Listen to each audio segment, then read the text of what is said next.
Welcome, everybody, and welcome to the Cheech and Kern Wrestling Podcast. I'm Cheech, and of course, I'm accompanied by my man Kern. What up, Kern? What's up, Cheech? Here's Kern. How's everything? Everything's good. Excited to talk about the Clash of the Champions today. Yeah, the Clash of the Champions. We're going to go back and we're going to visit the very first Clash of the Champions. It was on TBS. That's the Clash of the Champions, of course, that has Ric Flair versus Sting for the NWA World Heavyweight Championship. You know, it's funny when they talk to me about like one of the best wrestling matches I've ever seen in my life. I think one of them's got to be Ric Flair and Sting at the Clash of the Champions. And my second favorite one will have to be Macho Man and Steamboat in WrestleMania 3. Oh, yeah, no doubt. Macho Man and Steamboat. Those are two best wrestling matches I have ever seen. Oh, yeah. I mean, Macho Man and Steamboat, I mean, that's an all-time classic. It pops up in every single classic DVD. Any of the wrestlers that talk about, you know, what was their favorite match growing up, Macho Man and Steamboat seems to always be in the conversation. Yeah. So Clash of the Champions 1 was back in March 27th, 1988, and of course it went head-to-head with WrestleMania 4. WrestleMania 4, of course, as you guys remember, was that tournament where it had the Macho Man going in at the end with Ted DiBiase winning the WWF World Heavyweight Championship. Well, I guess not the WWF World Heavyweight Championship, the WWF title back in the day. Well, actually, technically, it was called the WWF World Heavyweight Champion back then. Oh, yeah? It changed. They started calling it the WWE Championship when WCW and when Vince McMahon bought WCW. That they've had belts, the WCW belt and the WWE belt. That's when he started calling it the WWE title and the WCW title. Because if you notice in the WWE, they never said the WCW World Heavyweight title. They always called it the WCW title. Yeah, that's true. Yeah, so the Macho Man, he won that day the title from Ted DiBiase, and it was a funny side story there. They used to say that, or rumor had it, that Macho Man was actually supposed to win the Intercontinental Champion from the Honky Tonk Man, but the Honky Tonk Man didn't want to put him over, so kind of Vince McMahon put him on the tournament, and he had to win the whole thing. That's what they say. Well, he was better off not winning the Intercontinental Championship. Oh yeah, no doubt. I mean, they had, and we're kind of going out on a limb here. We're talking about WrestleMania instead of Clash of the Champions. But I just want to get this out real quick. They kind of had that. That's where the whole Mega Power thing started. The Hulk Hogan and Macho Man, they became partners, and that's where that kind of whole storyline started, building up for WrestleMania 5. Totally about that. That's right. Yeah, with Miss Elizabeth. But anyways, tonight's main event. Yeah. So anyways, Clash of the Champions was on TBS, and it was in Greensboro Coliseum in Greensboro, North Carolina. There were 6,000 fans in attendance, and it drew a 5.6 rating on TBS. And we were talking earlier that a 5.6 rating equals how many people watching that? It's 1.1 million people for each one decimal. Wow. So roughly about spin and change. Okay. Close to 6 million. That's awesome.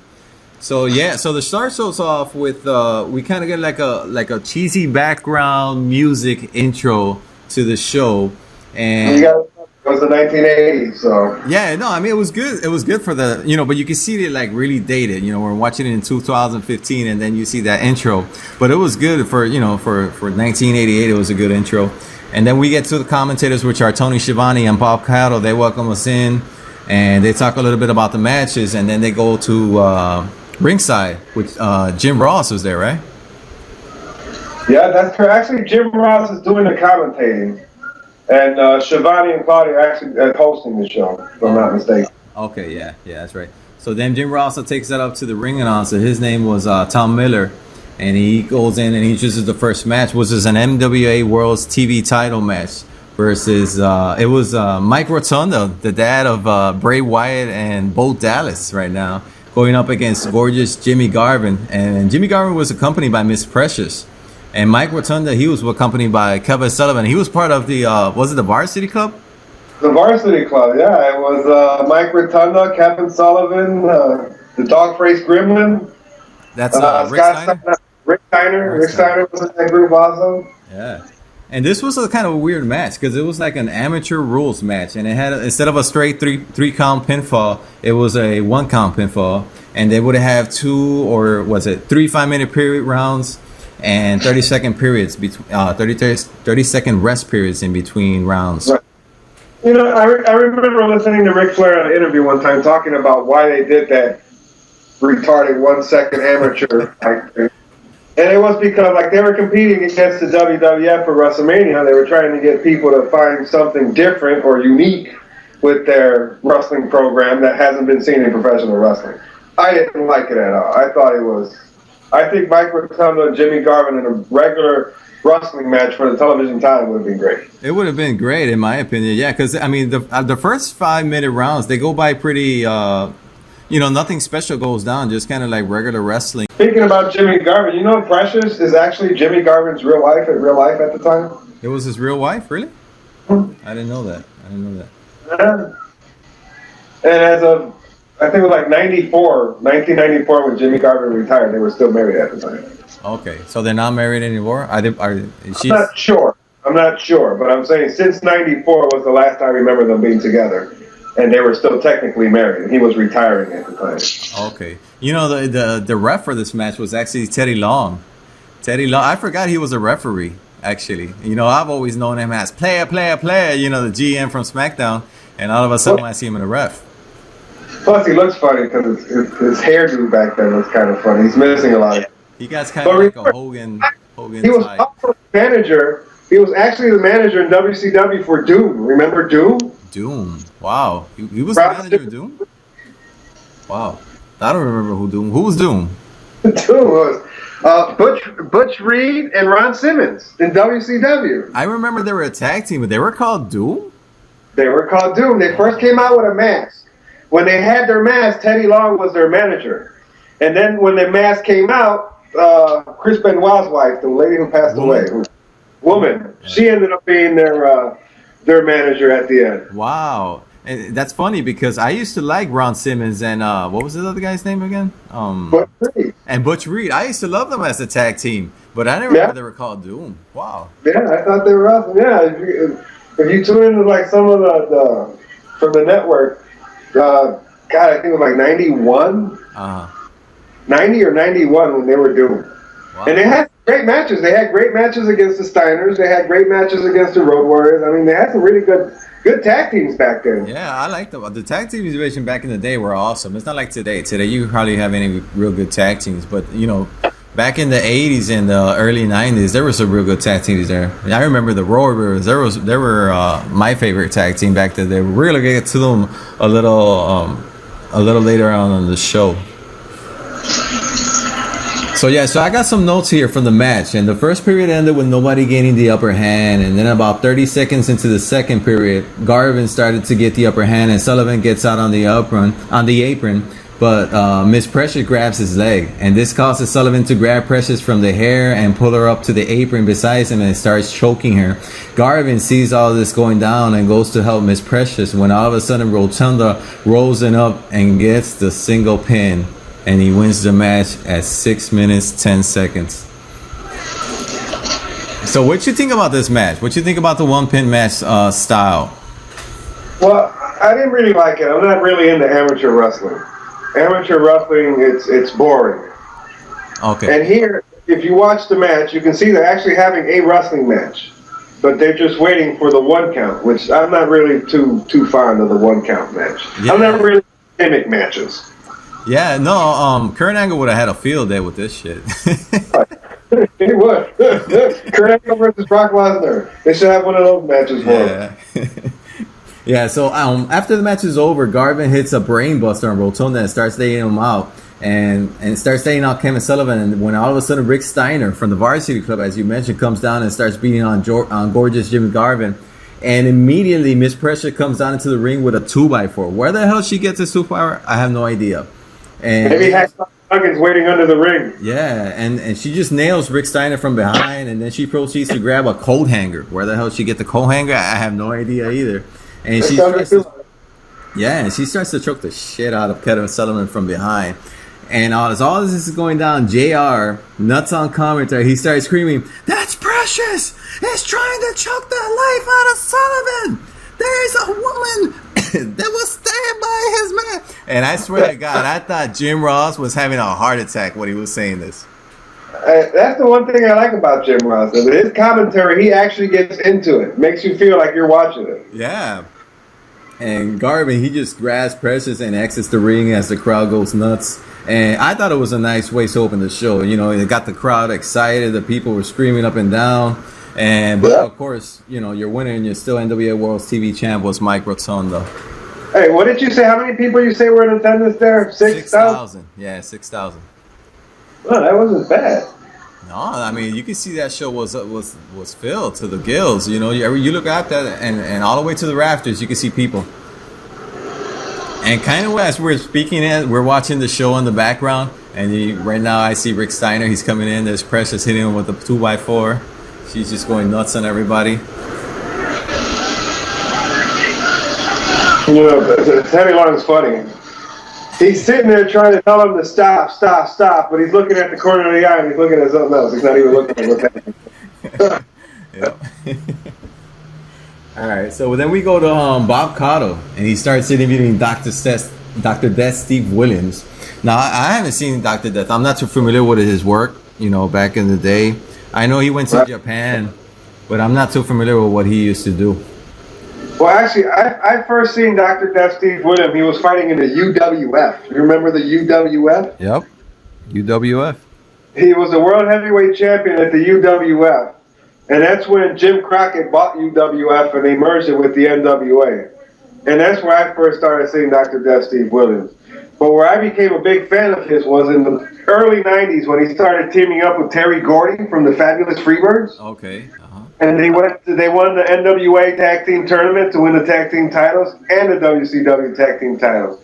So they had a nice little run going there in the early 90s. Wow. Oh, that's interesting. I didn't know that about Dr. Death Steve Williams. You know, JR was a big fan of Dr. Death Steve Williams. He actually, I remember JR used to talk when the Brawl for All. You remember the Brawl for All in the Attitude Era? Jim Ross wanted Dr. Death Steve Williams. He's like, he's going to win this match because he's a badass. I forgot Dr. Death Steve Williams was in the WWF back then. He got his ass knocked out by Bart Gunn, I think it was, that knocked him out. Knocked him the fuck out. Yeah, and I think JR spoke about it on his podcast that he, you know, Dr. Death was a legitimate badass, and he just got knocked out that day. Yeah, it happens to the best of them. Yeah. So Bob Caudle, he interviews Dr. Death Steve Williams, and Dr. Death says he was away in a tour in Japan, and all he heard were the things that were going back on home. And he says it was like a war. He quickly mentions his friends Dusty Rhodes and Magnum TVA, but then says he has signed on the dotted line as the challenger for the NWA World Heavyweight title. And he's coming hard and feeling good. He also says he's as clean as he looks. Whatever the hell that means, because he's been putting the work in the gym, and he's a true champion. Now, he looked like he was about 325 back in that interview, so... And I'll give you a heads up. I don't think he ever wins another world title again. No? No. Well, I think the last world title he won... There's a spoiler there for the people who want to listen to. I think he's dead. I think he died already. Yeah, he died. He actually passed away a couple years ago. Yeah, so the next match is the U.S. Tag Team Championships match between the Midnight Express with Jimmy Cornette, which is Beautiful Bobby and Sweet Stan Lane versus the Fantastics, Bobby Fulton and Tommy Rogers. You know, I always loved the Midnight Express. I thought they were one of the coolest tag teams. I liked the beginning when it was Condrey and Beautiful Bobby. I thought they made a great tag team, but when Sweet Stan came along, it came out to be an awesome tag team. Yeah, and Beautiful for Bobby Eaton. I really liked him when I was growing up, but now, you know, as I'm older and I keep watching like these classic wrestling events, I really learned to appreciate how good he was in the ring. And he was just a master, you know. He would, and Steve Austin has talked about this in his podcast, saying the way Beautiful Bobby was a great worker, and I totally agree with him. Yeah, plus he had a nice look to him for back then, for the '80s mullet look. Yeah, he kind of had like that little mullet, and then the long hair thing going on, and that like just long blonde hair. Yeah, it kind of worked for him back in the day. He was a little, you know, he didn't have the best body out there, but he was athletic at least. And you know, Beautiful Bobby and Art Anderson actually won the tag team championship together also. And when they were Anderson? Yeah. Really? I didn't know that. Yeah, Beautiful Bobby was part of Paul Heyman's Dangerous Alliance in WCW. Oh, Dangerous Alliance, yeah. With Stone Cold was in the Dangerous Alliance also. Yeah, Stone Cold was in there. Beautiful Bobby, Larry Zbyszko, Ravishing Rick Rude. Yeah, Paul Heyman was even when he was starting his career, he would get everything. He had these great factions, and the Dangerous Alliance was awesome. Yeah, so this match started out very hot. The action, it spit all outside the ring at the beginning, and you got people throwing chairs and missing. I even remember Jim Cornette. He started throwing. He started like grabbing a table or something, and he started throwing. Let me see if it comes up real quick. Jim Cornette. I like Jim Cornette. He's got to be, in my opinion, one of the top 5 managers out there ever. Oh yeah, no doubt about it. He was a great mouthpiece. He will, as they say in the past, they would sell tickets with his mouth. He would get people so pissed off that they just wanted to see him get his ass kicked. Yeah, but I didn't like him as a manager in the WWF, because in the WWF as a manager he didn't really do anything. Well, he didn't see himself. It looked like he had a leash. They didn't let him really portray who he was in WWF. Exactly. Because in the NWA, he was taking bumps. You remember watching Starrcade '86 when he fell off the scaffold? Yeah, I think he busted both of his knees. Yeah, broke his ACL. And in the WWF, he didn't do nothing. Nah, he didn't do nothing. He just walked to the ring with Yokozuna, pretty much. Nah, he went nuts in this match. He started throwing chairs, tables, rackets. He's just swinging at anybody that moves. He even throws. He does get, that Van Damme, he grabs the chair and he just like throws it at somebody. I think Jim Cornette invented that because he did that in this show. Jim Cornette in the 80s was one of the best people. I mean, I would pay money to see him in person. Oh, yeah. No doubt about it. What's him and Bobby Heenan, two of the best managers. Bobby Heenan, in my opinion, was the best manager of all time. But Jim Cornette is like, if Bobby Heenan's 1, Jim Cornette's 1A. Yeah, they're up there. Yeah. So the notes for the match is it was a hot start to the match as the action spills to the outside. Chair sharks are being thrown, tables are being used. This looked like an early incarnation of ECW. After the ref regains control, the Midnight Express gains control and cut the ring in half as they beat down Tommy Rogers. The action spills to the outside again as Beautiful Bobby body slams Tommy Rogers. That's Beautiful Bobby body slams Tommy Rogers. And Tommy Rogers onto a table laying on the floor and then grabs him again, and he performs a running bulldog on the same table on the floor. And Beautiful Bobby, the original creator of hardcore back in the 1988, and the Midnight Express maintain control in the ring, but then Rogers tries to fight back and is able to get the tag, but the ref doesn't see it and is distracted by Sweet Stan. Yeah, I like Stan. Sweet Stan was always one of my favorite wrestlers too. He always did that half-ass savate kick that never landed. Yeah. You could tell. And Jim Ross always bragging about his martial arts background, but you could tell he had no martial arts background whatsoever. Yeah, he would try call it all these maneuvers, and you'd be like, "What the hell is he talking about?" Right. So the ref doesn't see the tag, and he starts holding Bobby Fulton as Jim Cornette. He comes into the ring and he hits Tommy Rogers with his tennis racket, and this makes Bobby Fulton pissed, and he just throws the ref over the top rope to the outside. Doesn't he get pinned or something? Yeah, after that, actually a false finish would go down as with another referee coming out, and he counts to 3 after Tommy Rogers performs a splash from the third rope and pinned Beautiful Bobby, and the crowd goes nuts. But the original ref called for disqualification at the 10-minute 15-second mark, and the original ref was Randy Anderson. Bobby Fulton just grabbed him and threw him onto the outside. Yeah, I remember Randy Anderson when he was in WCW. He was one of the top officials for Nitro. Yeah, he was always in the main event until what was this guy that went to WWF after that? He was in the one that screwed. He was in the NWO. What was his name? Yeah, Patrick something. Yeah. Patrick. Man, his name escapes me right now. I was gonna say Dan Patrick, but that's no. That's the guy that came to my mind too, but it's not him. It's what's his name? Something Patrick. Yeah. People were listening to the show and be like, it's Patrick. Yeah, but you guys could probably email us the name later on. So as the false finish. Nick Patrick. Nick Patrick. Yup, Nick Nick Patrick. That's the Patrick. name. Nick Patrick. Yeah. So the He's crowd got goes nuts. the dumbest referees I've ever seen in my life. Yeah, I hate it. He would like lay down and put his hand under the ref the wrestler's shoulder and start counting. And when he's going Right. 2, 3, kind of lift it up. I was like, oh, come on, man. Talking about Nick Patrick, I was watching, I can't remember what pay-per-view it was, where, God,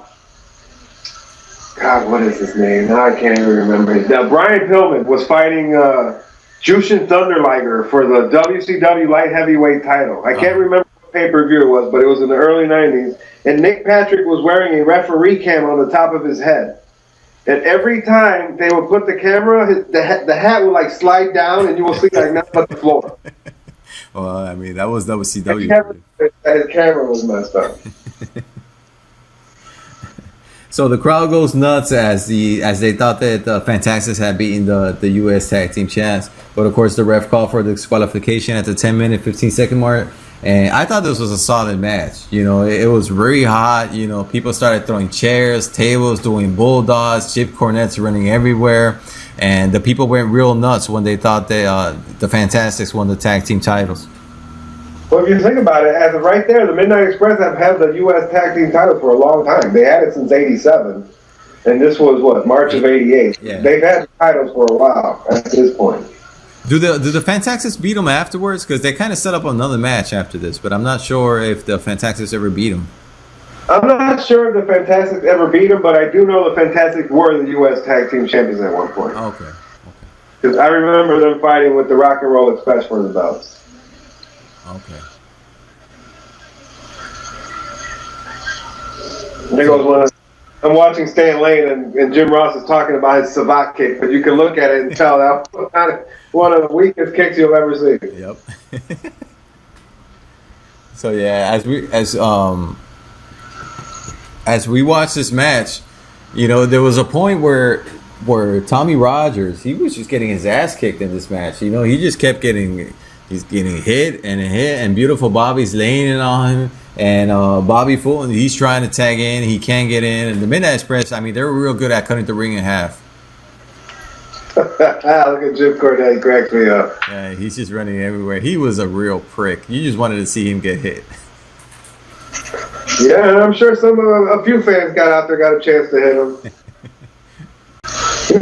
This was a really good show compared, WrestleMania was a good show. You had the tournaments, you had all the big names, you had Macho Man fighting 4 times, but this was a really good show to go head to head with WrestleMania. Oh yeah, no doubt. And it was on free TV. Sign me up, please. That was a great show. And I always thought that back in the 80s and maybe early 90s, but mostly in the 80s, I think the NWA and Jim Crockett had a better product than the WWF at the time. Oh yeah, and you know what I used to like? Because the NWA, they always treated it like a sport, like a legitimate sport, And they would go. It always went down to details. Like for example, if the show was scheduled to end 45 minutes, they're like, well, ladies and gentlemen, this match is gonna go 45 minutes for TV time. If it's not running in 45 minutes, that's gonna be a draw. And those little details, I've always liked it, because it's like, wait a minute, if we're gonna schedule a legitimate sport, you don't know when it's gonna end. It can end in 5 minutes. It can end in an hour. Exactly. Plus, when the NWA back in the 80s always called themselves professional wrestlers. Vince McMahon always calls his wrestlers superstars. He don't call them wrestlers. They call them sports entertainers. Yeah. But I mean, I think they held their own. I mean, they were with stiff competition because the WWF, of course, in the 80s, that was their boom period, after WrestleMania 1, 2, 3. And, of course, WrestleMania 3, of course, with Andre the Giant and Hulk Hogan drew what WWE says was 93,000 fans in the Silver Dome. So they had some stiff competition. Well, the WWF also had more money back then than Jim Crockett. Yeah. As we're talking, you can hear Jim Ross in the background just going nuts. And there's the hot tag that we mentioned. Here comes Cornette with the racket. It might be. And then, he just throws him over the top rope. The ref, he goes nuts, starts hitting everybody, goes for the pin. Oh, actually, Cornette hit Beautiful Bobby with the racket. By accident, correct. Then they do the top rope. Yeah, and then he goes for the splash, and there comes the fake pin. Yep.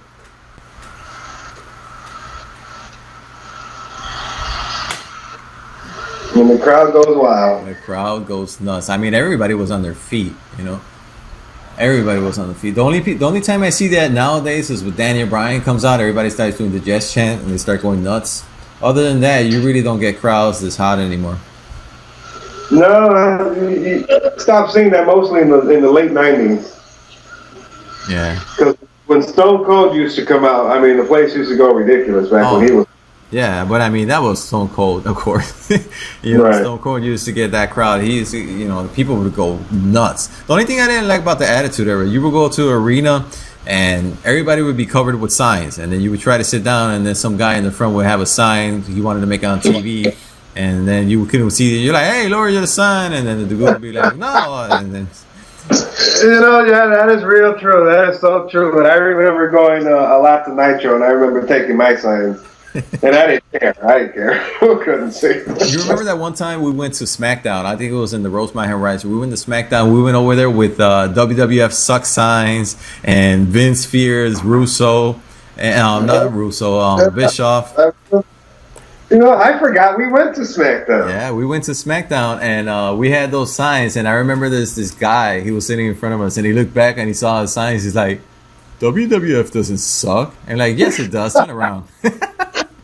Yeah, oh, yeah. You know, the one thing I used to like, we used to go, well, I went a lot to, I went to like 7 or 8 Nitros when they were over here in Chicago. And I went to Spring Stampede, the pay-per-view, in 2000 when they came to Chicago. But I went to a lot of WWF house shows. They weren't Raw, they weren't SmackDown, they were just house shows at the Allstate Arena. And I used to like to chant the Goldberg in the WWF. And people would turn around and look at me like, man, you're in the wrong fucking place. And I'd just be chanting, Goldberg, Goldberg. I remember some guy threw a beer at me one time. I couldn't figure out who the fuck threw it at me, though. Yeah, I mean, you could go to a wrestling show and if there's a couple of trolls there, they're gonna get pissed if you start trying if you chant something different. Yeah. So yeah, after this match finishes, we go back to the interview. Bob Cava, he interviews Gary Hart and Al Perez. I didn't even know who was Al Perez. Do you have any idea who Al Perez was? This is the first time I've ever seen Al Perez. No, I've seen Al Perez a lot. He used to fight a lot back in the NWA. Actually, I've seen Al Perez like not too long ago, maybe five or 6 years ago. He's was still fighting in the independents at the time. He was really old. Okay, I never seen him before. This is the first time I was like, who the hell is Al Perez? And he's challenging the American Dream, Dusty Rhodes, for his U.S. title. And I'm like, I don't know. I have no idea who Al Perez is. Yeah, he didn't make it too far. He didn't make it too far. Okay. I think he wrestled in Puerto Rico too, if I'm not mistaken. Really? Al Perez? I've really never heard of Al Perez. So I guess he didn't make it too far. Like you said, he didn't make it too far because I never heard of him before. But anyways, Gary Hart, he starts by saying that they're in the challenge to the American Dream, Dusty Rhodes, for the U.S. title. My bad. It wasn't Perez who I seen recently. It was Manny Fernandez. Manny Fernandez. This is who I seen wrestle. The Raging Bull. He must have been like 70 when you saw him. Yeah, like 4 years ago, he came to an independent show over here in Indiana, and we stopped by and seen him. Okay. He was all fat and out of shape at the time. Okay. So what about Gary Hart? You know Gary Hart, who, you know, he was a manager, but who did he manage back in the day? Well, I remember Gary Hart. The first time I seen Gary Hart was in Texas with Fritz von Erich. What the hell was the name of it? World Class Championship Wrestling. Oh wow, that's what got stuck. That's what got Stone Cold hooked back in the day. World Class Championship Wrestling back in Dallas. Yeah, and that's the first time I seen Gary Hart. He was the manager of some guy called the Missing Link. The Missing Link. The Missing Link. And I think, if I'm not mistaken, he was the manager of Rick Rude in World Class Championship Wrestling when Rick Rude won the world title over there. Oh, wow. That's when Ric Flair was in WWF? Wasn't when Rick Rude won the title? No, actually, you know what? Yeah, it was early 90s, so it had to have been like 90, yeah, because it was, I don't think it was the world title. It was like that weird WCW title belt they had when Ric Flair back was in WWF. Am I mistaken about that? No, yeah, but it was the International Heavyweight Championship. Okay. It was the International Heavyweight Championship. It was still considered a world title at the time. Yeah, that's when Rick Rude had his, he cut his hair short, right? Yep. So after this interview, we have Frances Crockett, which is I was assuming is the daughter of Jim Crockett Sr., and she announces the top 10 seeds for the Jim Crockett Sr. Memorial Cup. And then check a couple of these tag teams out. Number 10 was Ivan Koloff and Dick Murdoch. Dick Murdoch. Yeah. Number 9 was Sting and Ron Garf with Magnum TA. Number 8 was the Varsity Club. Number 7 were the Fantastics. Number 6 was Barry Windham and Lex Luger, which they had a fight in this show. Number 5 were the Powers of Pain. Number 4 were the Midnight Express. Number 3 were the Road Warriors. Number 2 were Nikita Koloff and Dusty Rhodes. And number 1, Arn Anderson and Tully Blanchard. Nikita Koloff, I always knew him as a heel. You know, I remember when he was a heel, he had his head shaven. He had kind of like that Goldberg look, you know, with his head shaven. And he was all steroid up at the time too, because he was really, really big. Yeah, he was huge. And then all of a sudden, he came out in this show. Actually, they interviewed him a little later on the show, and he had hair, and he was talking all positive, like get high on sports, not on drugs. And he looked a lot smaller than he usually looked. Yeah, he looked like he was off something there. You know, in real life, he actually changed his name in real life to Nikita Koloff. Really? Mm-hmm. Why would he do that? His real name now. He changed it. Just like Meta World Peace, just changed his name. Oh, yeah, Meta World Peace. I mean, let's not get started on that guy. He legally changed his name to Meta World Peace to have World Peace on his jersey. That was... Yeah. So after that, we have Dusty Rhodes, the American Dream. Dusty Rhodes, he teams up with the Road Warriors, and they fight the Powers of Pain and Ivan Koloff, and they were accompanied by Paul Jones. This was a barbed wire match, right? Yeah, it was a Chicago street fight, and it was a 6-man Texas barbed wire match. I mean, it was 2 gimmicks in one. Yeah. And I remember the Road Warriors, they came down to the ring painted, and then all of a sudden you see Dusty Rhodes, and he had his war paint on also, and the people started going nuts. Yeah, you know what? Animal's got that face mask on, that hockey face mask on, because the reason this fight came about was because they were doing a bench press. Do you remember that? They were doing a bench press. They were trying to see who could bench press more. Uh-huh. And then I think it was the Barbarian grabbed the chalk and hit it over Animal's face, and that's why he was injured, and that's why he was wearing a mask. Well, I was kind of wondering, because I started seeing this. I hadn't seen this show in years, and I went back and I watched it, and I seen him come down with that Freddy, no, not the Freddy, with the Jason-looking mask, and I was like, what the hell? Why is he wearing this Jason-looking mask to the ring? Yeah, because in storyline, the week before at a Saturday night's match, they used to have Saturday Night Wrestling on TBS. 6:05 Eastern Time. A weightlifting competition. And then one of the Powers of Pain hit the Animal in his face with the powder box. Yeah. So he was considered injured. Yeah, I know. Jim Ross brings this up during the match. That he talks about the injury that they had caused him before, and it comes into fruition in this match, actually. Yeah, that's a real barbed wire. That's no bullshit. This was a quick match, though. I remember it went like 3 or 4 minutes. That was about it. Well, it's a barbed wire match. You can't be out there too long. Somebody's really going to get hurt. Yeah. I remember that there was all 6 men were in the ring at the same time. Everybody just kind of paired off, and they started beating the hell out of each other. And all of a sudden, I do remember that the Animal pins the Barbarian after the Warlord accidentally splashes him from the top rope. How'd the Warlord get on the top rope? I don't even remember how he got on the top rope. What the hell is the Warlord doing on the third rope, anyways? No. I guess he thought he was Rey Mysterio there for a second.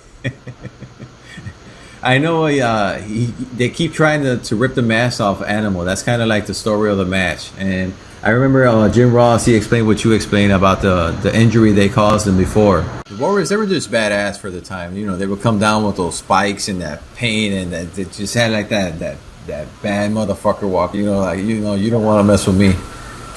Like a biker gang member or something. They're just intimidating. Yeah, they were like an early incarnation of Aces and Eights.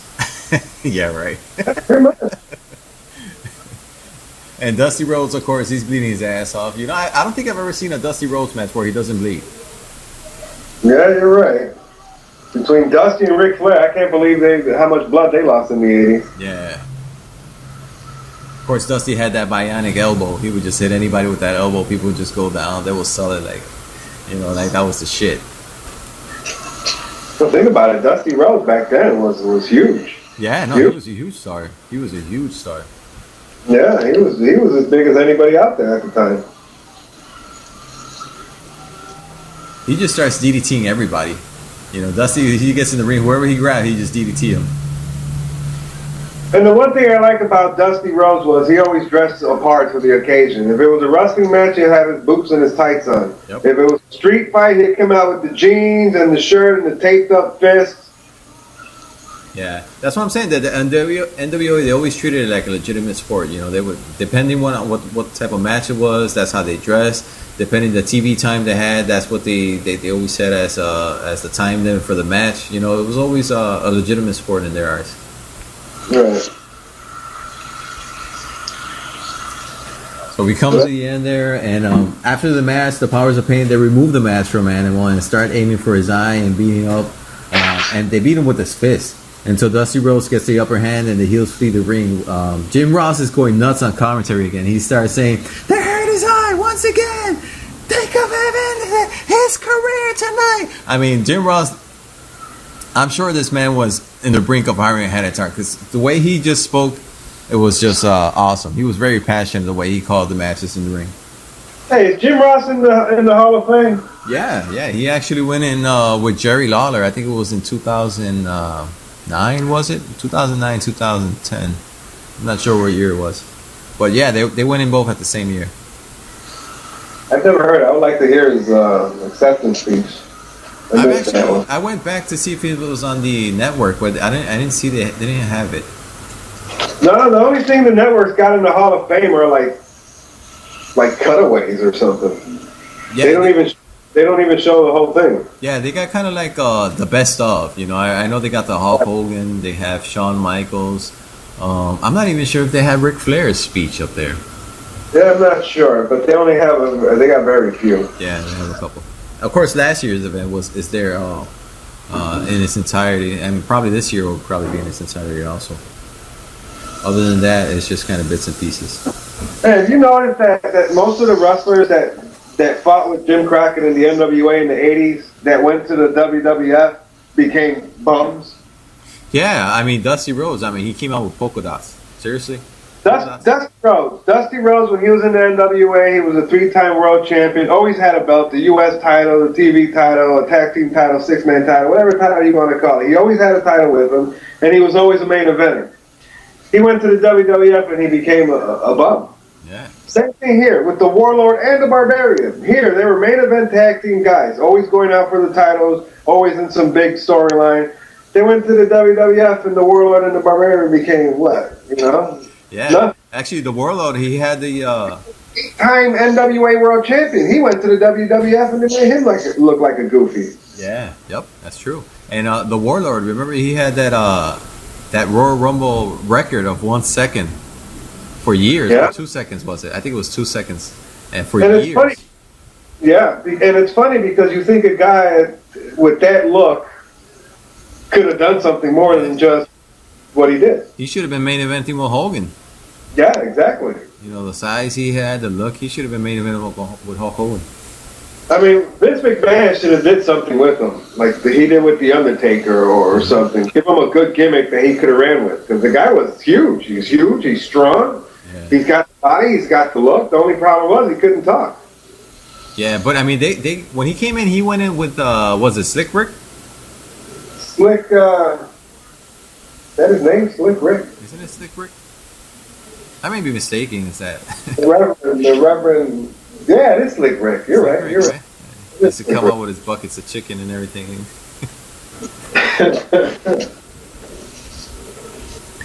So what do we got going on next? After this match, we got a couple of interviews over here with Nikita Koloff. And then we got the tag team titles coming up, right? Lex Luger and Barry Windham went up against the Four Horsemen. Yep. Tully Blanchard and Arn Anderson. The World Tag Team titles, exactly. And this was a hell of a match, the one that's coming up between Arn Anderson and Tully Blanchard with the champs. They were accompanied by J.J. Dillon to the ring. And Barry Windham versus Lex Luger. For some reason, I don't know why, but for some reason when I started watching this match, I thought this was the match that Barry Windham turned. because there was a point where Barry Windham was tag teaming and he turned and he joined the Four Horsemen. I thought this was his match, but this wasn't it. Actually, no. This is they needed to do this match. Lex Luger and Barry Windham had to win the championship. So when they did do the match, when Barry Windham turns, it gives the titles back to the Horsemen, bringing him as part of the Horsemen. Exactly, because I knew there was a match. It's actually in the Four Horsemen DVD, the DVD that WWE released a couple years back, and I watched that match there, and for some reason I thought this was the match, and I was almost expecting it, but it was caught off guard when it didn't happen. Yeah, it caught everybody off guard when it happened in real life. I mean, nobody expected it. Barry Windham was like one of the biggest baby faces in the NWA at the time, and had always been a baby face his whole career at the NWA until he turned bad with the Horsemen. And it was brilliant. It was brilliant. Mm-hmm. I mean, it helped his career out a lot. After that, they kind of set him up with Ric Flair after that, right? You know, he was in the Four Horsemen, and then he kind of set up off. He went on his own with against Ric Flair, right? To fight for the title. Actually, no. What happened was you're close, but that's when Ric Flair left to the WWF was in 90 or 91. Mm-hmm. And Barry Windham left to the WWF. Called himself the Widowmaker. I have no recollection of that. Really? Wow. Called himself the Widowmaker. And then they both came back to WCW in 92, and that's where their feud started. Okay, but because at the time, Barry Windham is the NWA champion, and Ric Flair beats him for the title again. Okay. Barry Windham was a great worker. I mean, I liked him. He was huge. He was quick. He was athletic. He had that look. He had like that claw, right? He had one of his finishes was the claw. Like the Von Erichs. Yeah. And he wore that black glove in his hand when he did it too. The black glove. That's right. I actually sometimes when I play with my kids wrestling, that's my finisher, the claw. Once they see the claw, they start tapping out real quick. The claw's the best move. Mine's is the figure four. I give anybody the figure four. I'll drop you on the floor and put you on the figure four quick. I don't care who you are. Yeah, so Lex Luger, of course, he's always looking shredded as always. You know, he would come in, and it's funny the way you see Lex Luger back in those days, and the way he was always shredded, and you see him today, and he's like easily half the man he was. Well, body-wise. Body-wise, exactly, body-wise. But think about it. If you could live all your 20s, your teens, your 20s, your 30s, and half your 40s with that body, to have to suffer in your 50s and 60s as a cripple, I would take it. Yeah, I mean, he was shredded. You know, he was just. You know how much pussy he probably got through that time? Yeah, probably. You know, he was the total package, the Lex Luger. Yeah, plus he had the look, he had the body, the physique. What was he, like 4% body fat he used to claim? Yeah. He had that blonde hair. I remember when they tried to put him as kind of like the next Hulk Hogan in WWF, but that failed miserably. You know, they got him the Lex Express, and they had him wearing that American flag. And in my opinion, the fans just kind of saw right through it. You know, there was a point that people liked it, but I guess they just flopped it in that SummerSlam '93. Lex Luger never made it in the NWA. If he was going to do something, it had to been in the NWA. And when he left the NWA without never winning the world title to go to the WWF and become their main guy, it just didn't work out. It didn't fit. Yeah. And I actually liked it when he came in at first because he was the Narcissus, as Brahmy the Brain Heaney used to call him, the Narcissus.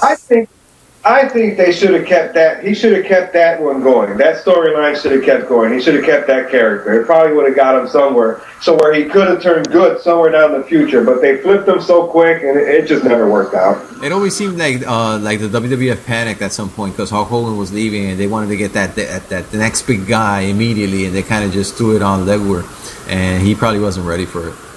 Yeah, but if you remember that time too, that's the time also that Vince McMahon was going through that steroid scandal. Yeah. So I mean, a lot of the WWF in the '93, if you go towards the end of the '93, early '94, sucked, and it was because Vince McMahon wasn't there. He was in that steroid scandal, and he was going to trial back and forth.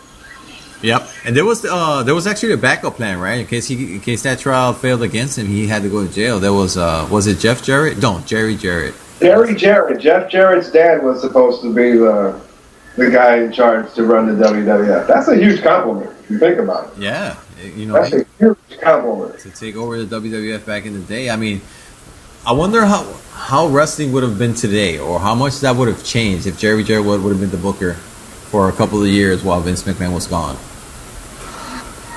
We probably wouldn't have the WWE right now. Probably not. I mean, do you think Bret Hart Because Jerry was a good booker. I mean, he had a bunch of companies. He had, what was the name of that? The USWA. Mm-hmm. And he had, I think, Mid-South or something after, I think it was Mid-South. And he had a bunch of stuff in Tennessee. But every company he ever ran went belly up. So, yeah. Every he ever had went belly up. Because, I mean, if you think about it, 94 was really the year with Bret Hart came up. And then after that, we had Shawn Michaels. It was kind of like a new generation. It was coming out strong back then, too. Yeah, there was a lot going on back then. Yeah. Yokozuna with the Samoan Japanese guy. Yeah, you know what? It's funny because everybody knew who Yokozuna was. We all seen him fight before with Fatu and the other guys as the Samoans. All of a sudden, he's coming in and he's Japanese. Like, wait a minute, that's the same guy. He looks a little heavier, but it's the same guy. With the Japanese traditions, throwing salt, waving the flag. I mean, it was a great act. You know, him, Mr. Fuji, and then they incorporated Jim Cornette. I mean, I think it was a great act. Yeah, it was, but Jim Cornette pretty much didn't do anything over there. He had his hands tied. Yeah. Completely agree. So, yeah, this match for the World Tag Team titles. Yeah, this is a really good match. I mean, the crowd's into it. You got Arn Anderson and Tully Blanchard, who are, in my opinion, the shortest reign, because they weren't together for too long, for about only 2 or 3 years as tag team. But in my opinion, I think they were like the best tag team that I ever seen in the ring. Yeah, and it didn't matter where they went. Either they were in the NWA or the WWF as the Brainbusters. They were great. Yeah. And I think they won the WWF title against Demolition, which was a nice accomplishment for them at the time. Yeah, but they were kind of like a cup of coffee in the WWF, right? They were there for like a year or less. Yeah, I think they were there for a year. You know, but they were a great tag team. I really enjoyed their work. So this match starts off with hot, with Lex Luger gaining the advantage on the heels until they clip his knee, and he tags in Barry Windham, and Windham is bringing it into Anderson and Blanchard, and then the action then evens out throughout the match. Very competitive match.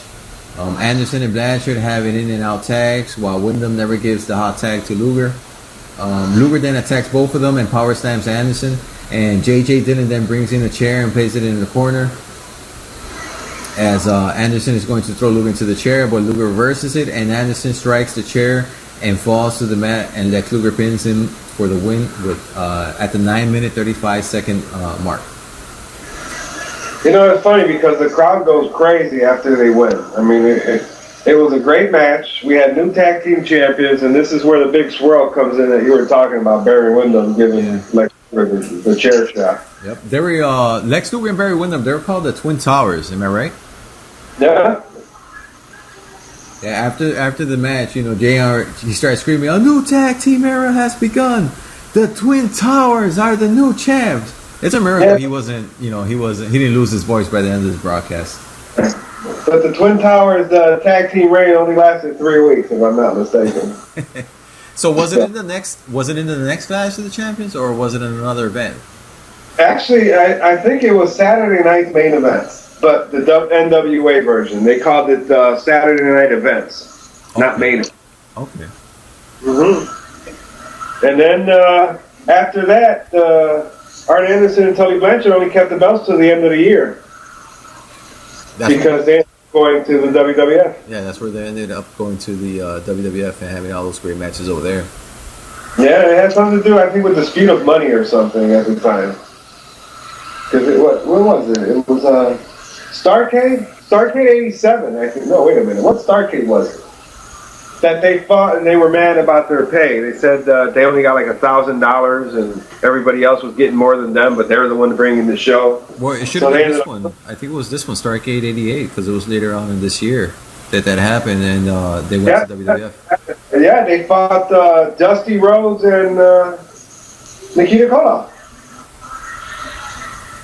Yep. Yeah, I believe it was 1980, Starrcade 88. Yep, and they ended up losing the belts there, and then the next day they quit and they took off to the WWF. Barry Windham, man, he was just a great athlete. You know, as I watched this match in the background, you know, I see Barry Windham just lift up Tully Blanchard, and he does kind of like this suplex. And, you know, he was just a great athlete. Yeah, he did. He had a stroke not too long ago, a couple years ago, 2-3 years ago he had a stroke. Yeah, I mean, if you look at Barry Windham now and you compare him to his active days, you know, he looks completely different. He gained about, I don't know, 50 or 60 pounds because he looks pretty heavy.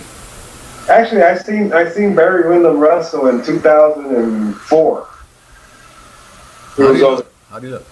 He was heavy set. He didn't look like the same he did as he is at the Clash of the Champions. He looked like he was about 50 or 60 pounds heavier than that. But he put on a good performance. He put on a good show at the time. I guess it's kind of like riding a bike, you know, like once you know how to perform in front of a crowd, doesn't matter the shape you're in, you're still going to perform well. Yeah, I agree. It is. Once the light switch comes on, it's time to go to work. And another performance that I think was underrated was always Arn Anderson. You know, he was one of my favorite wrestlers back in the day. You know, he used to be so technical and such a great. He was kind of like that powerhouse from the Four Horsemen, and I always liked it. It was a shame that he had to retire with that neck injury. They caused his hand, right? His left hand, was it, to be kind of like semi-paralyzed or something like that? Yeah, looked all crippled looking. Yeah. Yeah, I felt bad. He was still young at the time, and Arn Anderson was one of my favorite wrestlers always. I remember when he gave his retirement speech in Nitro, you know, and Ric Flair was just bawling his eyes out because it was a very touching. I right there too. I think I had a tear. Yeah, no, and I still go back and I watch it in that Horseman DVD that WWE put out, and I tear up. It was a very emotional night, and I remember getting pissed because back when the NWO was active. And he gave his spot, as he said, to Mr. Perfect. Well, no, he wasn't Mr. Perfect. Kevin Nash, Conan. Yeah. He's like, I'm not giving you any spot. I'm giving you my spot. And fucking Kurt Hennig goes in and he turns and he joins the NWO. Ooh, I was so pissed. I remember watching that pay-per-view. Believe it or not, that was the first pay-per-view I ever bought. Okay. And the only reason I bought that pay-per-view was because if you think about before that, and we're getting off the topic over here, but it was WCW versus NWO in the War Games. Uh-huh. And then after the NWO kept attacking the Horsemen, I can't forget who was a commissioner back then. It was Dusty Rhodes or somebody was a commissioner. And then changed the match to the Horsemen versus the NWO. And I've always been a Horsemen fan. Of course. So I got Horsemen. I got that pay-per-view that Sunday night. And I remember when Kurt Hennig slammed the door on Ric Flair's face. I swear to God, I felt like I was 7 or 8 years old and I wanted to start crying. I was so mad. I wanted to throw the TV out the window. I was just pissed. I remember that. I couldn't believe it. I was like, you motherfucker, you know. Arn Anderson gave you his spot and you do this shit, you know. Of course, that NWO angle back in WCW, I mean, it was just hot. Yeah, it was. And right here, as I'm watching the Clash of the Champions, Barry Windham and Lex Luger just defeated the Horsemen for the tag team titles. Yep. It was with the chair. JJ hits the chair. Lex Luger reverses it. Arn Anderson nails the chair, and he gets the pin for the 1, 2, 3.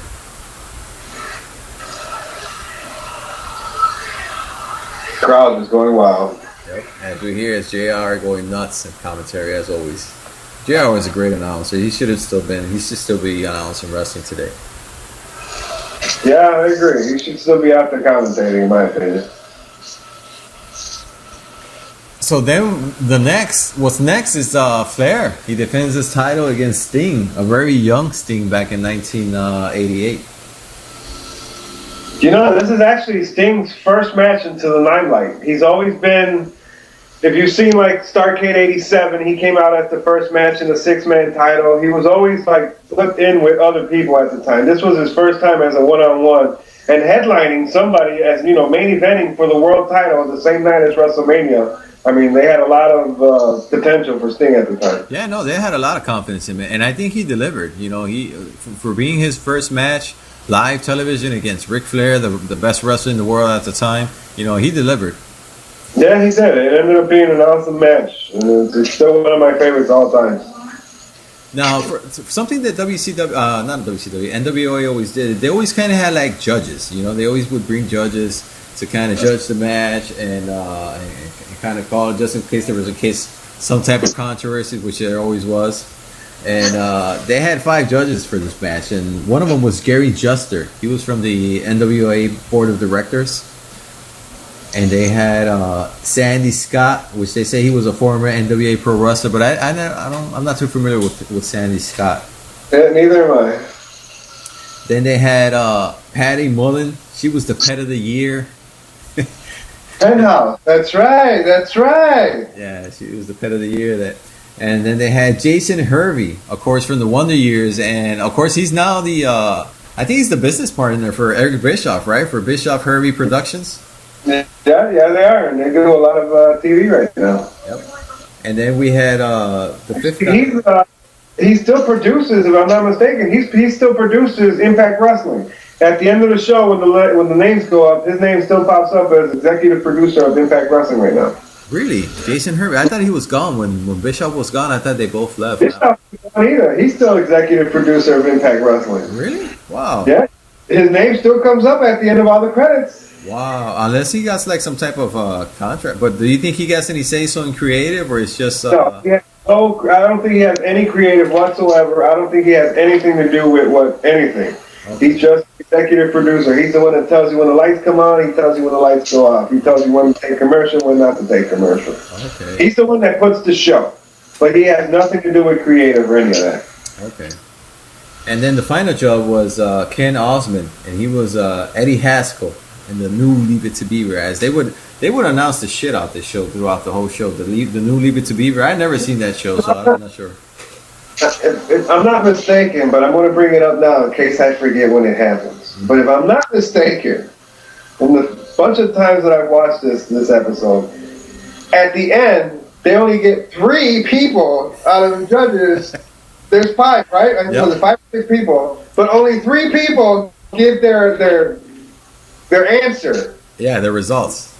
Right, and then the other 2 just stay quiet and they act like the guys don't even exist anymore. I was wondering that because it comes to the point where they have to go to the judges, and the ring announcer, I forgot his name again. Was it Tom Miller? Yeah, Tom Miller, the old guy. Tom Miller. So he starts talking about the judges. He's like, yeah, well, Patty Mullen scores it for, I think it was Ric Flair, and Gary Juster scores it for Sting, and Sandy Scott, I think he declared it a draw. And, right. And I remember... Forget about the other 2. And I was like, okay, so I guess Herbie and the other guy, they don't count? Were they celebrity judges, or did they forget to judge, or what? I mean, what the hell went on? They probably fell asleep during the match. Hey, this is the match that they put James J. Dillon up in the cage, because he was so infamous for getting into Ric Flair's matches and trying to save the title that they ended up putting him in a cage, I think, 15, 20 feet above the air? Yeah, I remember the first time I saw this match was in the Four Horsemen DVD, and I was wondering, I'm like, why the hell are they putting J.J. Dillon above the ring in a cage? I mean, what does that accomplish? But then as I started watching more and more classic matches, I realized he just kept interfering and helping Ric Flair win. So that was a stipulation they placed in this match. You don't remember watching Clash of the Champions with me? No, actually, I don't remember a lot. I remember a couple of the NWA shows we used to watch. Like, for example, the scaffold matches. I used to love watching those matches.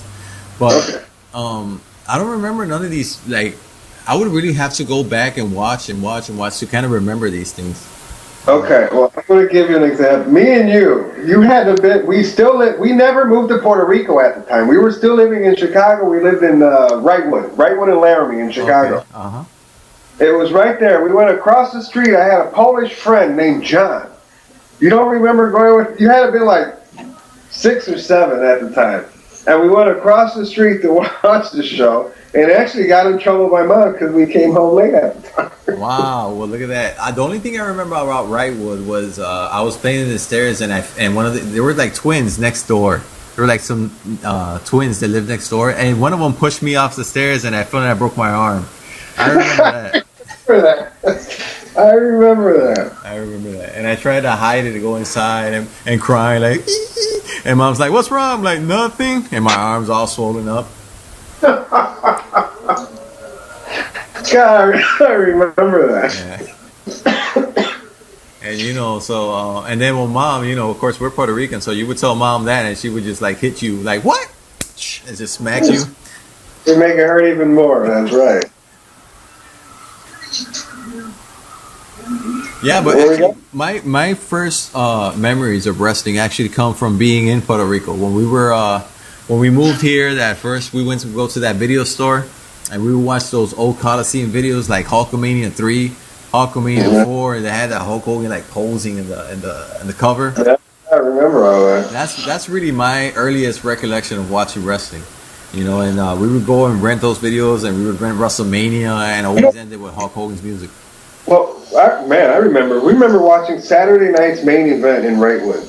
Our grandmother lived with us, and we were watching it in her room when Hulk Hogan lost the belt to Andre the Giant. Wow. The only thing I remember... You do not remember that. I remember we used to live in Wrightwood. I remember Grandma used to live with us. And I remember one time... Now, this is completely off topic. But I remember one time she was like, "Oh, I want some hot chocolate. You guys want some hot chocolate?" And we both looked at each other like, "No, we don't want hot chocolate. We want some hot strawberry milk." Do you remember that? Grandma made some hot chocolate. She put kind of like that Nestle Quick. She did some hot cocoa. Yeah. And they were like, "Well, let's heat up the milk and let's put the strawberry in it." And remember that tasted like shit? We had to throw it out. Highly do not and I don't recommend anybody to heat milk up and put strawberry quick on it because it's gonna taste like shit.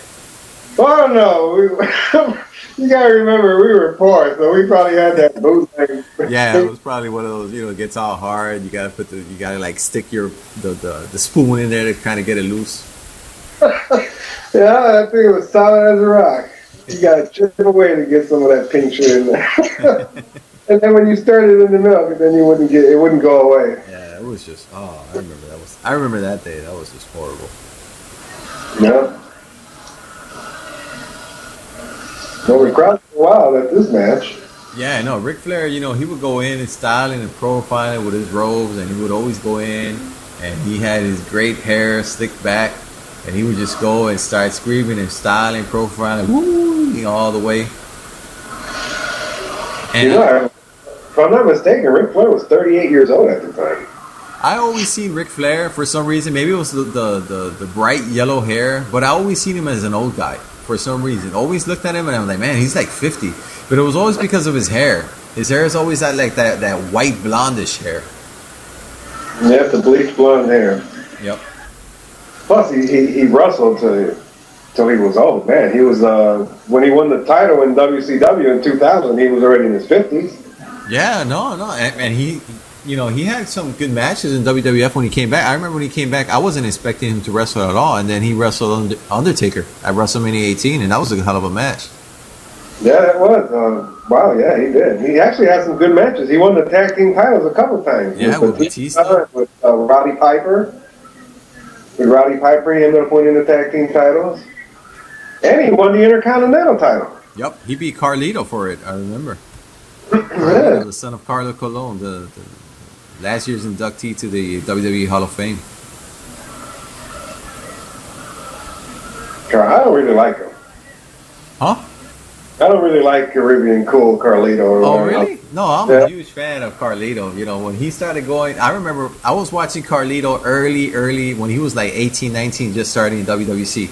And he had like his real short hair, and he was starting, he looked very young. And I remember Ray Gonzalez was the guy that kicked his ass in the ring, and that's what kind of like started everything for him to become a wrestler.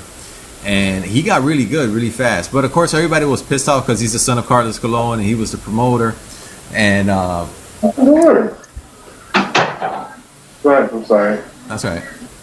when he got offered the developmental contract from WWF, he came on television here locally. He's like, "Oh, I'm going to the WWF, but this doesn't mean goodbye. I'll come back, this and that." And then he started wrestling in the OVW. And when he came out as Carlito Caribbean Cool, I was happy. Was that who he was wrestling in Ohio Valley Wrestling? Was that a Caribbean Carlito, or he had some other? No. He had dreadlocks when he was wrestling in OVW for some reason, and I'm not sure what name he was going for. There, because he had some dreadlocks, but then all of a sudden he came out with those vignettes, and he had like that little afro going on, and he started chewing an apple and spitting, and coconut, whatever and whatnot. Yeah, and then he just came out, and I remember he beat John Cena on the first night for the U.S. title. So his first night in on SmackDown, he came in and he beat John Cena for the U.S. title, and then he got hurt. Like, I mean, this is completely off of Clash of the Champions, but I just want to get this real quick. That's when you're watching Sting put Ric Flair in the headlock. Yeah, Sting got Ric Flair in the headlock in the background there. But Carlito, he beat John Cena on his first night of the U.S. title. Then he got his shoulder injured, and they put I think it was Jesus. I don't know what the guy's real name is, but what year was that? Huh? Do you know what year that was? Yeah, that was in late 2004. That was in late 2014. Because I remember he was supposed to fight John Cena. I think it was at Survivor Series or something. And then they ended up putting Carlito in a team and John Cena in another team. But Carlito had his shoulder shot. So they kind of did this angle where he ran out and John Cena ran after him and he drove away in a car. And then I wasn't watching WWE much back then. I mean, some of their shows in 2004 or 5. A little bit in 2003. We're to the point where I was just getting bored with it. It wasn't making any sense to me. Well, I was getting into it. I watched wrestling like really consistently till about 2005, maybe 2006. After that, I kind of just came on and off. So if you ask me for a match from about 2008, I probably won't even have any recollection of it. Yeah, I'm the same. I stopped. I was hardcore from the 80s all the way up to 2001. I remember when when Vince McMahon bought Nitro, and Nitro's last show in March of 2001. I didn't watch wrestling till 2002. I started watching wrestling again. You didn't miss much because all they did was like this WCW invasion angle, and they completely botched it. So you didn't miss much. Well, when I watched in the network, like there wasn't nobody there. No, like everybody. If you wanted to see WCW versus WWF at the time, you wanted to see the NWO versus DX. You didn't want to see Stone Cold Steve Austin versus Chuck Palumbo. Nope. Or Billy Kidman or Taz or whatever the hell. It was watered down. There was nobody there that you wanted to see at the time anymore. Yeah, they completely botched it. And you know what the sad part is? Eventually, every one of those guys ended up going to WWF.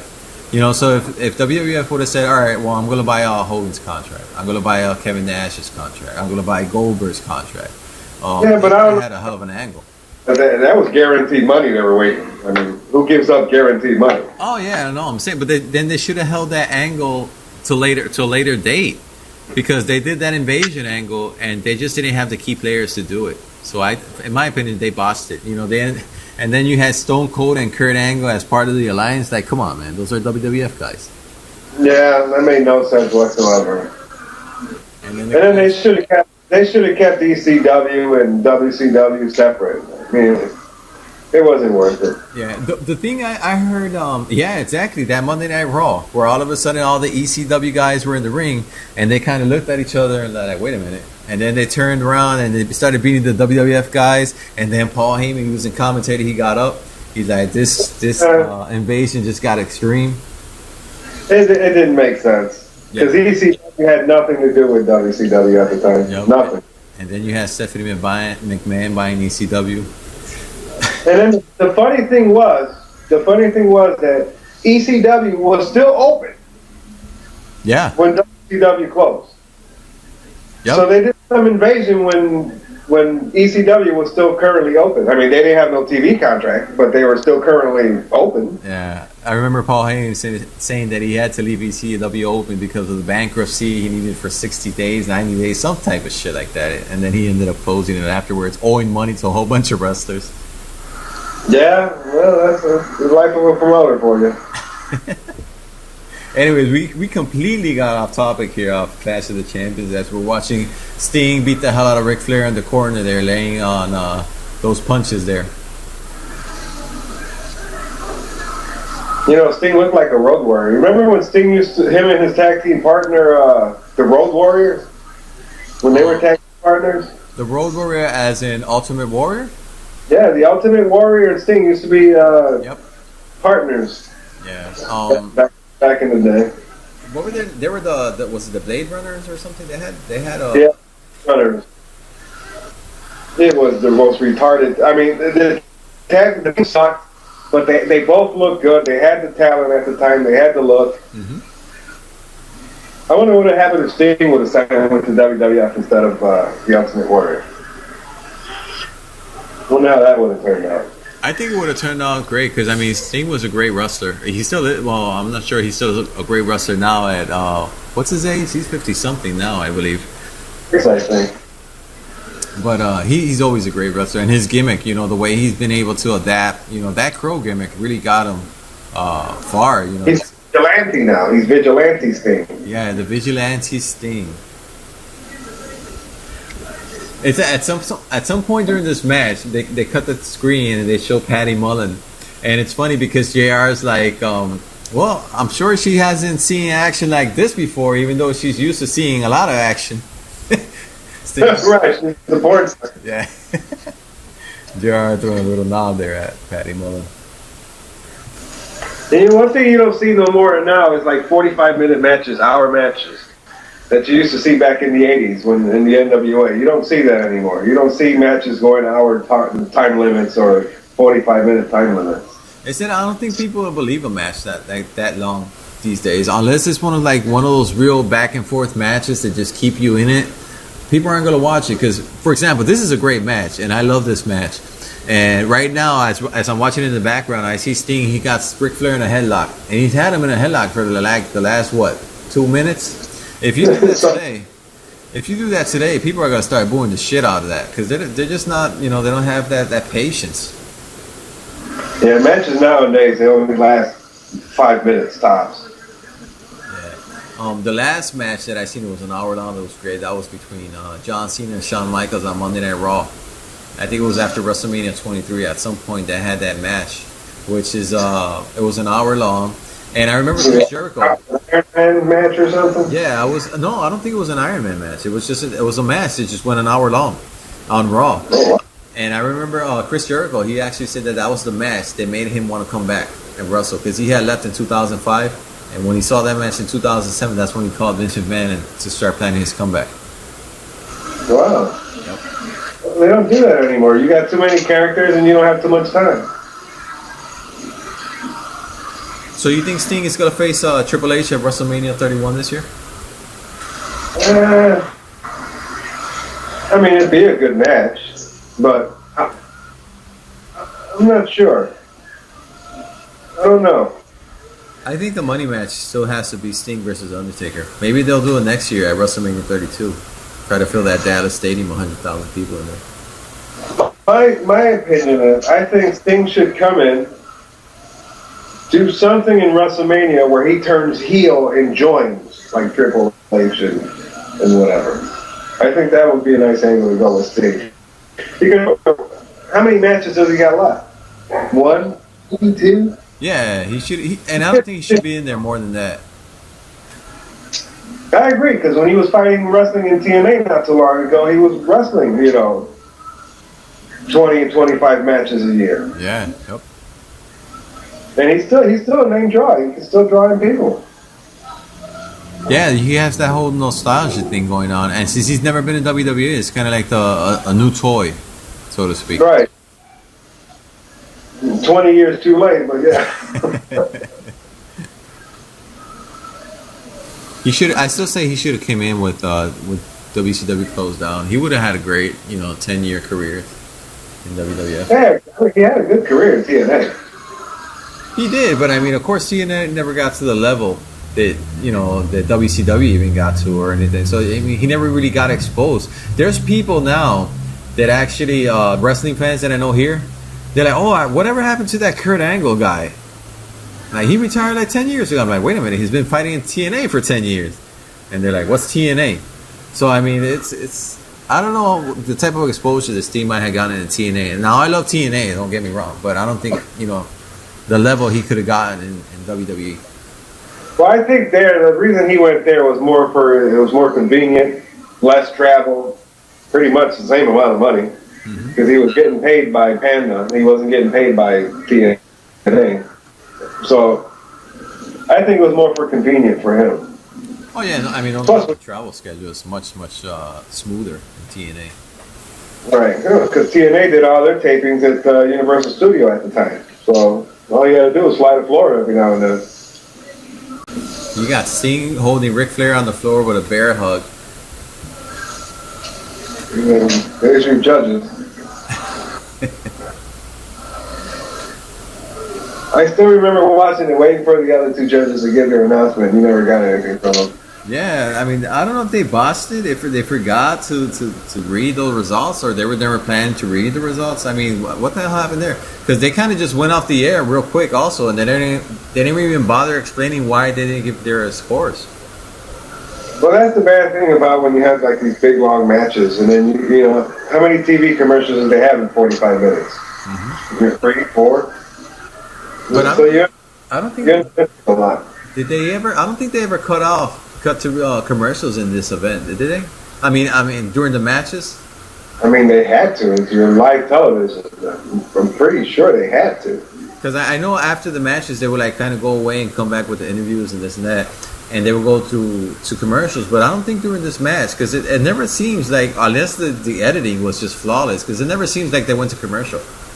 Yeah, you're right. It doesn't seem like they went to commercial, but I'm pretty confident they had to.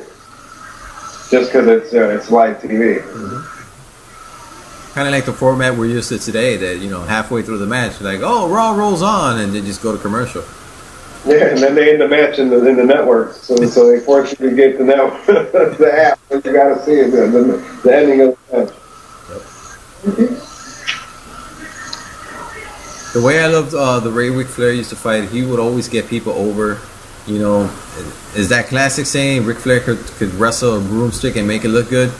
Yeah, that's true. He was a perfect heel. Yeah, because he was cocky, he would kick your ass, but at the same time, he was a chicken shit. He would back down, he would beg, he would fall on his knees. He's a perfect heel, because as a heel, that's what you're supposed to do. You're supposed to be the most arrogant guy you can find, and when the shit hits the fan, you got to run like a bitch. Yep, and then he would always get the advantage by poking the eyes or doing, hitting the groin, whatever. But he was the best. And then when he got the upper hand, he was like, "See, I'm the baddest man," and he'd get punched and be a bitch.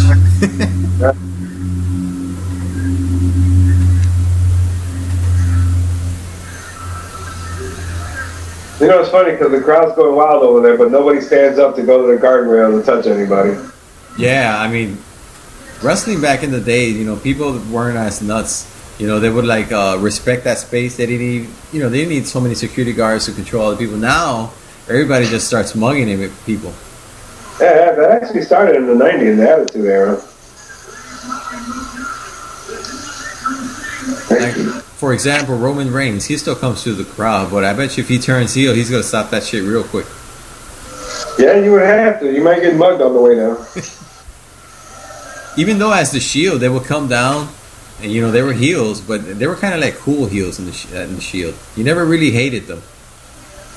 Well, at first, when they first came out, you didn't know what they were. But yeah, there's just certain people that when they come out, the crowd just loves them. And no matter how bad you try to make them a heel, Stone Cold is one of the best examples of that.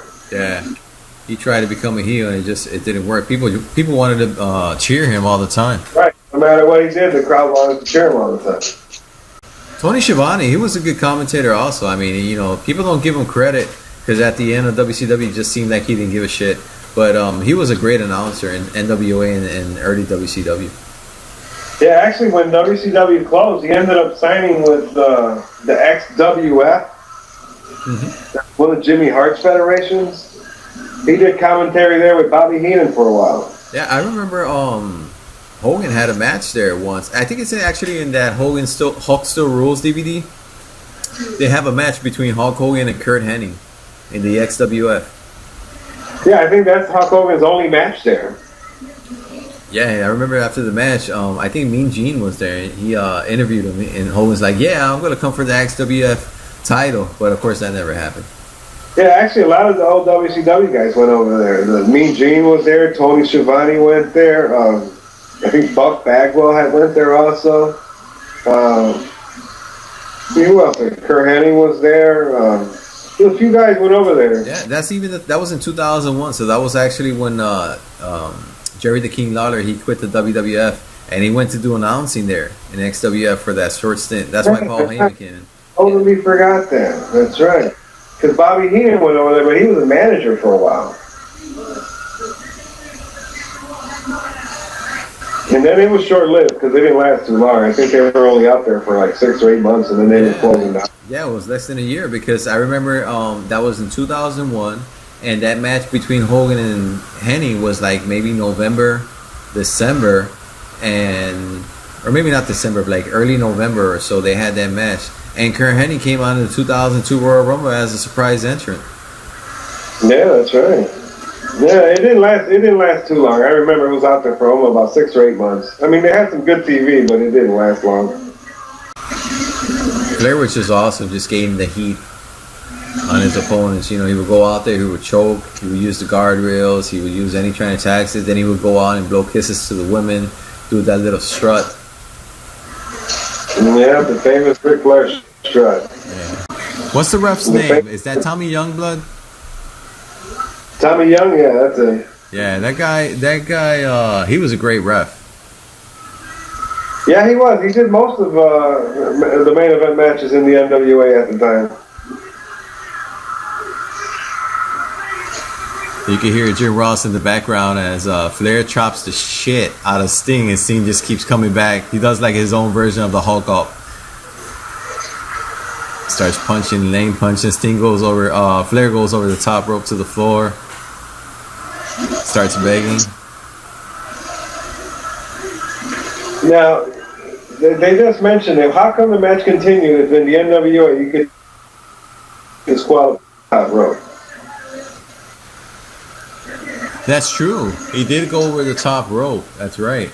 And He clotheslined them over the top rope. And in the NWA, if you threw somebody over the top rope, you were automatically disqualified. Well, was that rule in place at that time, or was that something? Because I always thought that was something that Bill Watts placed in WCW. No, because if you think about it, in Starrcade '87, which was a year earlier than that, actually it was like 6 months before that, Arn Anderson and Tony Blanchard kept the titles against the Road Warriors because they threw Arn Anderson over the top rope. The Starrcade '87. Okay, so it was in place. The rule was in place at that time then. Yeah, I mean, they stopped that rule when WCW took over the NWA, and they changed to WCW, and then they put it back when Bill Watts came aboard. Okay. This was a great match. Oh yeah, no doubt about it. You know, Sting. They always go kind of back and forth. Like Sting, one thing Ric Flair never seemed to gain like the complete control of the match. You know, like in some matches he had like a complete control, but this match Sting always had the upper hand. You know, Flair would kind of counter, get something, and then Sting would just come right back. And if you think about it, this was a better main event than Macho Man versus Ted DiBiase for the world title. This match lasted a lot longer. It was a lot more competitive. Yeah, I know. It was a 45-minute draw. I mean, you definitely can't compare that to the DiBiase Savage match. And, of course, the only thing DiBiase Savage, of course, they had Hulk Hogan and Andre the Giant on the ringside. And Virgil. Can't forget little Virgil. And Virgil, of course. Yep. And beautiful Miss Elizabeth. There you go. With the Scorpion Deathlock. It's going for the Scorpion Deathlock. Turns him around. Flair starts screaming like a bitch. Makes his way to the ropes. See, I don't think the other two judges are paying attention. I think that Jim and Herb, what's his name again? Hervey. Is it Jim? What's his name? I forgot his name all of a sudden. Jason Hervey. He's just talking to Pat Mullen throughout the whole match. She's like, "What the fuck? I don't know anything about wrestling," and he keeps like trying to explain to her.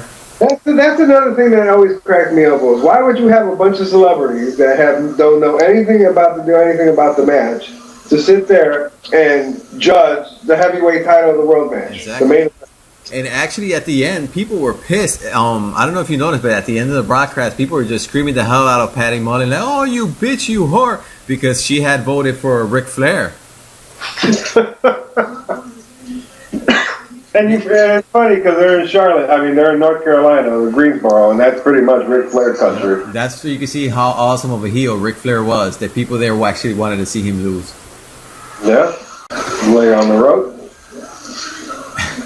You know, as I see Ric Flair turns around and kind of, you know how he turns around when he's hurt and he just falls flat face front. Right. The other day, his daughter Charlotte did that in NXT.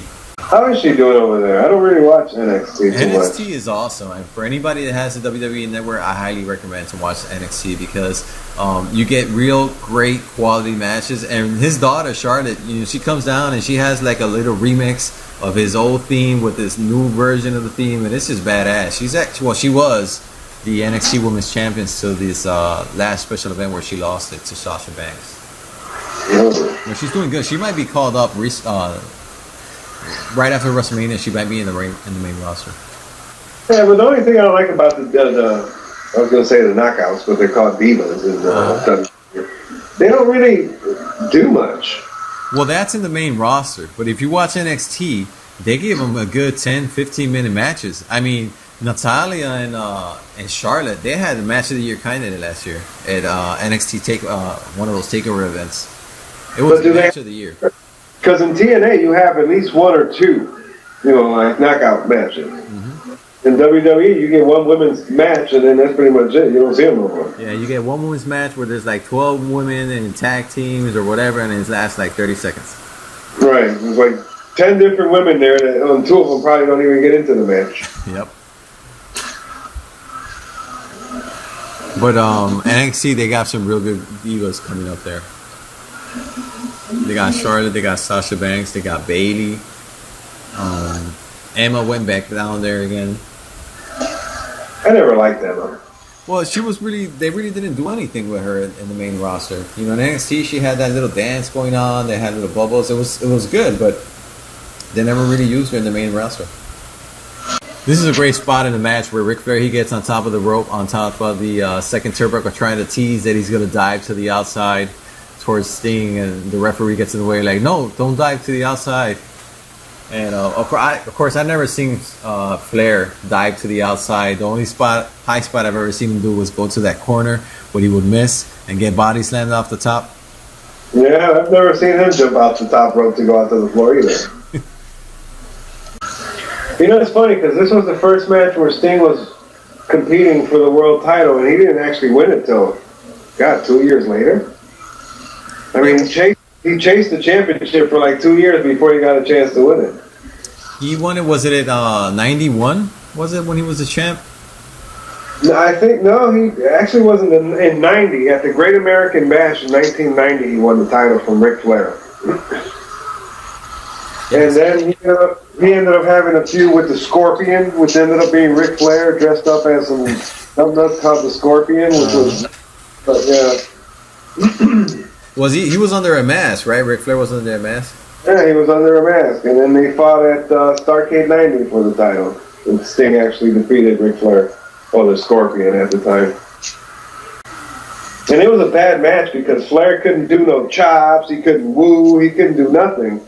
Because he would have let everybody know that he was a Scorpion. Yeah, he couldn't do his trademark moves. You could ever imagine. Kind of like, well, I guess it's not kind of like, but, you know, when Hulk Hogan back in 2003, he was playing Mr. America. I don't know if you ever got to watch that. He went under a mask, and everybody knew it was him, kind of, you know, like the wink and the shrug. Yeah, but there, everybody, you were supposed to know it was him. Yeah, everybody was in on the joke except McMahon. Right, but during but during when he was playing the Scorpion, he didn't have to. Nobody was supposed to know it was him. But was he talking? So I guess he never did promos or anything, right? Because you would immediately know his Yeah, voice. he did promos, but the promos was like some microphone edited version of somebody talking. Try to make it sound like it was like a monster or something. And was it legitimately Ric Flair the whole time, or did the storyline end that it was him, but it wasn't actually him all the time?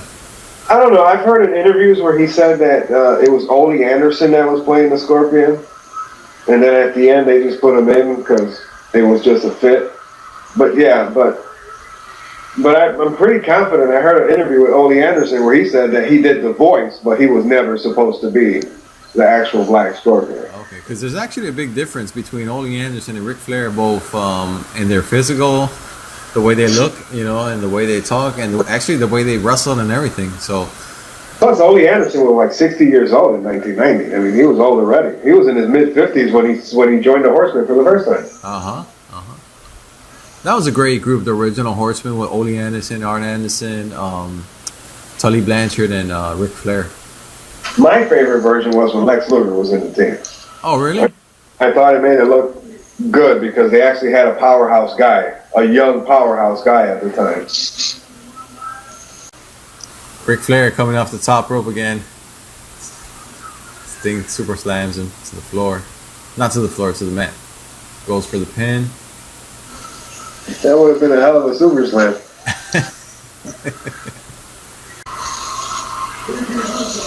Yeah, I would be scared of JJ up there dangling. That chain breaks or something, you're going to come crashing down. Yeah, I mean, and if you're claustrophobic, I mean, you're closed in a small cage. You're high above the ring. You can't really do much. You don't want to move around because you don't know if that shit's gonna come loose. So right. It's interesting to see how each time Ric Flair just keeps chickening out and backing up and begging, and the people get nuts every time he does it. Yeah, and then he screams like he's tearing his kneecaps off. Yeah. And this is the match that made Sting's career, if you think about it. Yeah, I think it's the match that really put him on the map. Yeah, it was. It was his first time. Think about it. What were we talking about? 6.5 million people were watching the show? Mm-hmm. Was he a champion before? Had he won the U.S. title or tag team titles? Well, maybe the tag team titles with Warrior. But did he win the U.S. title or any singles championship before this? Well, actually, in the NWA, I think the only title he had up to that point was the television title. Okay. I think. Or that could have been in the AWA. But I remember him having a television title. 5 minutes remain. 5 minutes remaining. Now this is when the match really kind of picks up. Well, actually, they've had a good pace for the entire night. Oh yeah, no doubt about it. But I mean, they start having a sequence. See, Sting starts gaining on strength now, and Flair starts backing up more and more. Right here they really build up Sting to make people believe that he's gonna beat him. One thing that I really like about the show is Jim Ross is, no matter where he works, he's always the home guy because he keeps telling you this is the richest prize in the game, knowing that the WWF's got a tournament going on that same night. Yep. He keeps mentioning, that's about the third time I heard him mention that they're fighting for the richest prize in the game. The NWA. Yeah, I agree. 4 minutes remaining. And the great part about it is they just keep building anticipation as they're talking about the minutes. The clock's ticking, and they just keep building anticipation. Yeah, because technically you still don't know if it's going to be a draw or not. I mean, it's getting close. Mm-hmm. He missed the Stinger Splash. Oh, that was a huge Stinger Splash also. You can tell that they're trying to waste some time outside. But they've been going hard for, 42 minutes now. And they took really small rest periods. They would do headlocks, they would do kind of like that bear hug. But other than that, they were going all around. Yeah, they've got a good pace. They've got a good pace all night long. Tommy Youngblood was just great ref. Ric Flair, he tried to hold on to the ropes. He just kicks it away. It's awesome. There he goes on top of the rope. That never works for him. It never worked for him. Never. I think I seen him once. Exactly. See, now he laid it. He's done that a couple times in his career where he's actually been able to throw himself by from the top rope, but it never works for him. Never.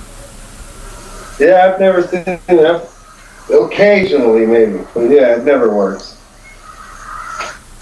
Now you see Flair, he starts just hitting and chopping the shit out of Sting. Sting just gets stronger, and Flair goes back to begging.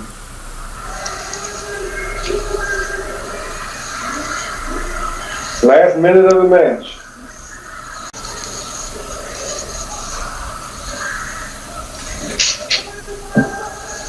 $45. 30 seconds. See, this is how you close off a show. Yep. This is how you close off a show. And he goes for the Stinger Deathlock, Scorpion Deathlock. Which is pretty much the same thing as the sharpshooter. When did they start incorporating the tap out? Was that after MMA, after Ken Shamrock debuted? Because Ric Flair, you could clearly say he's saying yes, and they just they never call it. I think it was always a tap out call, but you can say it verbally, I guess, at the time. But I'm pretty sure it's always been there because you tap out. Well, I'm not too sure. Listen, I think they started incorporating tap out before. Huh? I'm pretty confident I've seen it before. Because I think they incorporated tap out with Ken Shamrock. He debuted as the most dangerous man in the world. 95 or 6. That was like in '96. Yeah, he brought in the ankle lock and people started tapping out. I'm pretty confident I've seen the tap out before. I gotta go out back in video and look, but I'm pretty sure I've seen the tap out before. So as the match ends, this comes to a time limit draw. Sting had him in the Scorpion Deathlock. Sting didn't give up, and they go to the judges' scorecard. NWA main events. That's where they were. Oh. That was like a show at the time. NWA main event Sundays, 5:35 p.m. And of course, TBS always had that 5-minute time slot. It was 6:05 or 5:35, 7:05. Yeah, 6:05 was wrestling on every Saturday and Sunday. I actually saw on the biography of what's this guy's name from WCW, the one that bought WCW from CNN. Ted Turner. Ted Turner, yeah, in his biography, he said that he put the 6:05 time slot or the 05 time slot because it would stand out in the TV guide. So when you started looking down, you would see kind of like slanted, and it would catch your eye on the channel. Yeah, that's not. What was the reasoning for doing that? That was a smart move because it did. There you go. They crawl the match to draw. People just want to kill Patty Mullen for giving that match for Ric Flair. You see, they forget to mention the last two judges. They never mentioned them. Yep. It was a very confusing ending. Why did they have 5 judges if they're only going to use 3? Made no sense. Yeah, well, at the time, but I don't think too many people noticed it. Yeah, but other than that, it was a very solid match. For the main event, it was good, and it was a great wrestling show overall. I give this easily give this show like 8 or 9 stars out of 10 because it's a great match, great show. I was gonna say a solid 8 would be good. Yeah. Then after the match, they showed Jim Ross, Bob Cotta, and Tony Schiavone talking about the results, but they really never mentioned or they never even acknowledged that only 3 judges gave their scores. They probably weren't supposed to. So they kind of sign us off here as the show ends. So overall, I think it was a good show. Yeah, I agree. I think it was a good show. And for our next podcast, we're going to have to do an early WWF show. Yeah. So what do you suggest? What type of show do you suggest for the next podcast? I don't know. I was thinking about the original opening of the Royal Rumble, the first one. The 20-man Royal Rumble? The 20-man Royal Rumble, the first one. And that was actually on free TV at the time also. That wasn't live on pay-per-view at the time. Yeah, that was actually, was it Jim Duggan? I think it was Jim Duggan, right? Yeah, Jim Duggan won that the first one. All right. Well, there you guys have it. Our next podcast is going to feature the very first Royal Rumble. It was held in, was it 1988 or 1987? I believe it was 88. No, it was 88. Well, don't know. 80s. Let's just place it in the late 80s. We'll bring that information for the next podcast. I'm pretty sure it was 88, though. January of 88. All right. Well, there you have it, ladies and gentlemen. The very first episode of the Cheech and Kern Wrestling Podcast. I hope you guys enjoyed it. And we'll catch you next time with the very first episode or the very first Royal Rumble event. That's right. Take care, guys.